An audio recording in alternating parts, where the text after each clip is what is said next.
Hi hello students, welcome to my channel. இன்றைக்கி நவுன்ஸை பற்றி தான் பார்க்க போகிறோம். அதாவது types of noun. This my topic.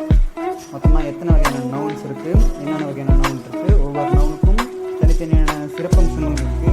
இதை நம்ம எந்தெந்த இடத்துல யூஸ் பண்ணுவோம், கிராமரை மிஸ்டேக் வராமல் நம்ம நவுன்ஸை எங்கே யூஸ் பண்ணுறது, ஃபஸ்ட்டு நீங்கள் நவுன்ஸ்னால் தெளிவாக தெரிஞ்சுக்கிட்டிங்கன்னா அதை நீங்கள் எப்படி யூஸ் பண்ணலாம், அடுத்து அதை வச்சு என்னென்ன சென்டென்ஸ் மேக் பண்ணலாம், இதில் தான் நான் இந்த வீடியோவில் சிம்பிளாக சொல்லியிருக்கேன். உங்களுக்கு புரியுங்கிற மாதிரி அந்த நவுன்ஸோட எக்ஸாம்பிள்ஸோடு நான் பிக்சரோட ஆட் பண்ணியிருக்கேன். நீங்கள் பார்த்து தெரிஞ்சுக்கலாம்.